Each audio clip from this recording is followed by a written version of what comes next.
senior night. You wind up with your 30th win of the season, 14-2, and I see a trophy over there. Now, I think the entire Westlake community texted us, messaged us on Westlake Nation, trying to figure out, okay, what happens if we win tonight? I wanted to wait to let you explain it as part of what UIL allows you to do, what you and the other coaches have said, but I know you're basically waiting for the game in Lake Travis to be over with. Yeah, so right now, regardless of what happens, we're at least co-champs. So we finished 14-2.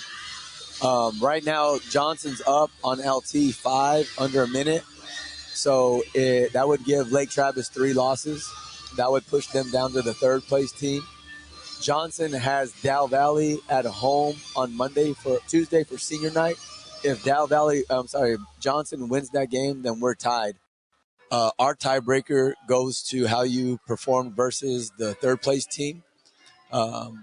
Lake Travis and Johnson split. Us and LT split.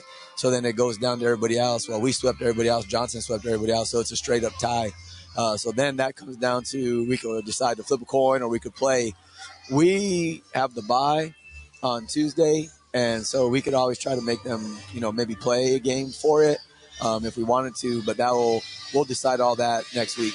So, again, that was pretty much the scenario that I had come in with. It was either going to be a flip or with the opportunity to have time, because not only do you have the Tuesday, that Friday you guys all have to meet for a district, and playoffs wouldn't start till the following Monday or Tuesday. So that's really how it works. I wanted everybody to really understand how that works. So, Coach, let's talk about the game.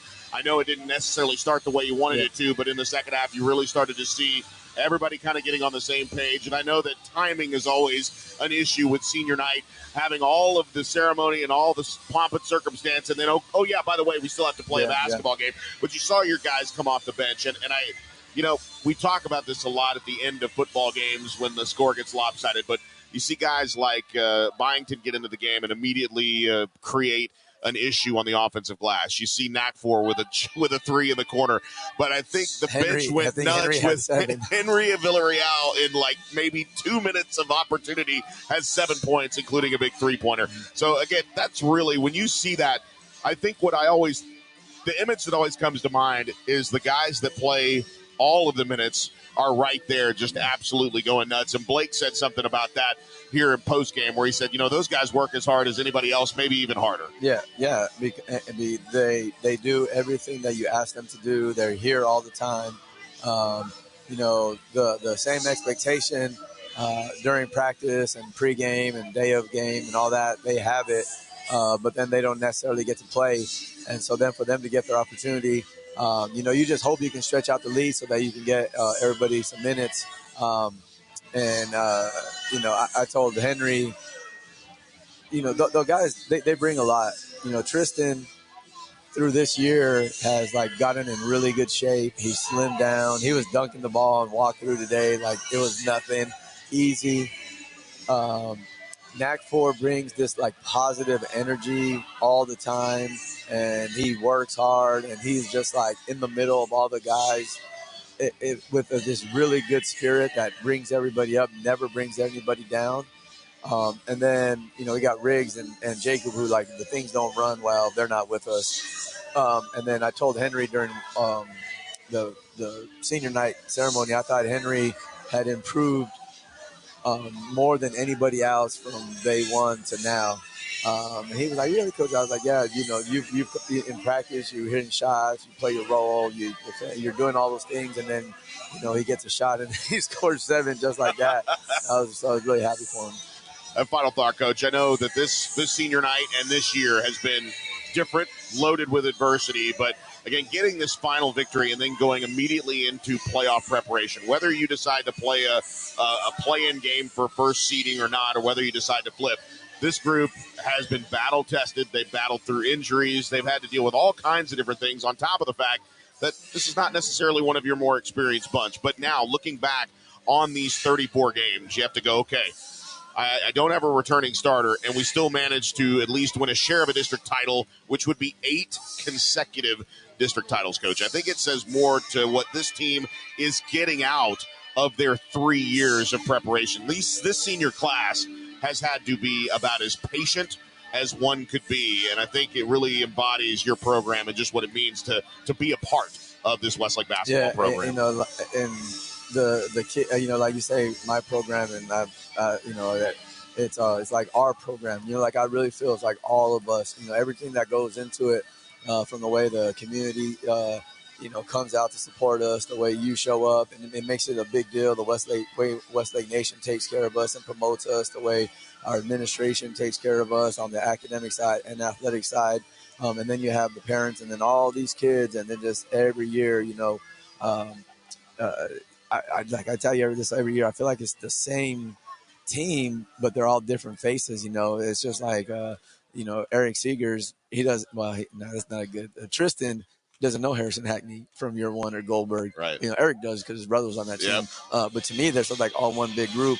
And then for this team to get 30 wins is just so that one day they'll be able to look back and say, they did it the right way. Luckily we got a bunch of games to play, but they played Seven Lakes, Harker Heights,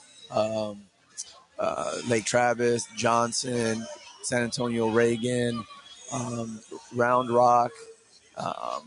They're all in the top 25. Amarillo's top 10 or 5 for 5A. And so they've played a bunch of really good teams along this way, which is not easy. It has helped us grow. So hopefully that we can take that to the playoffs. To me, you just brought up that point about our program, and you mentioned Seegers.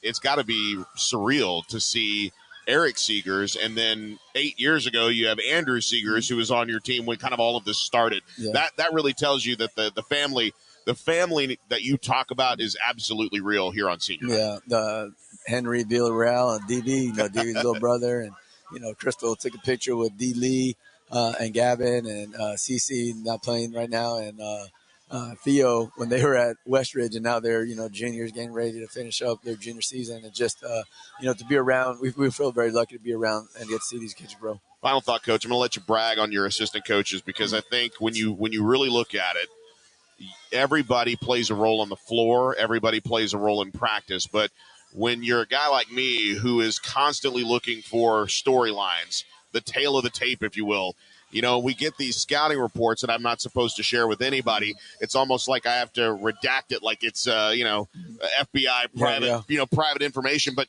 the detail, the depth, the organization, with Coach Gonzalez, Coach P, all these guys that help you care as much. And I think that's a big part that maybe some people on the outside looking in might miss. Yeah. Your coaching staff cares a whole lot about this program being as great as it can be. Yeah, because it's just as much, theirs as it is anybody else's. They put in a ton of time. They do a really good job teaching. Coach Bucky, second year here, and he fit right in just like he had been with us forever. Coach McKelvey, we've known him forever when he was a principal, and he comes over and he takes care of the B team and takes care of travel and stuff through the playoffs. And it's just another person that they are like, what's the term, like servant leaders. They don't ask for anything, and they just keep on serving. And they're really good coaches. They're good with the kids. They take care of me, which I'm so grateful for. So it's like nobody does anything alone, and we all know that in basketball, and that includes myself. Man, those guys help me out so much. And for me personally, I get to come to work every day, and no matter what's happening, those guys in the office, we get to sit in there and joke around and talk, and I know they care about me, and I know they know I care about them. And it just makes things way more enjoyable. I think, Coach, when you look at it, you've been robbed of practice time, and I know the guys probably don't want to hear that, but you have been robbed of practice time. One gift that you've gotten through this grind is a little bit of practice time. Bit, yes, sir. Yes, sir. What's next for you guys as far as the schedule leading up to Tuesday before you decide if you play that play-in game? We'll be off tomorrow, so we're going to have this weekend off. And then Monday, we'll do shooting and stuff. We'll have a real full practice on Monday. And then Tuesday, we'll probably grind through a day before game practice. So that'll be just during the period. So that'll be like normally a game day. So we'll use that to wind up and get up and down really tough. And then we'll go scout. We'll start getting ready for Tuesday night. Probably watch some people in the Round Rock district, and then watch some in San Antonio. We'll all split up and go different directions probably. Then Crystal has her surgery on Wednesday. So we got to figure out Wednesday. But then Thursday, Friday, Saturday, it'll be back to like some full practices, some situationals, and some of those things that you kind of like bypass when you're preparing all the time for a game. And we can get back to cleaning up some of like that late game stuff that we didn't, do perfect the other night. Coach, as always, Man, thanks for the time. you so I much. appreciate it. Appreciate it. Thank you. That'll do it here for the Covert Auto Group.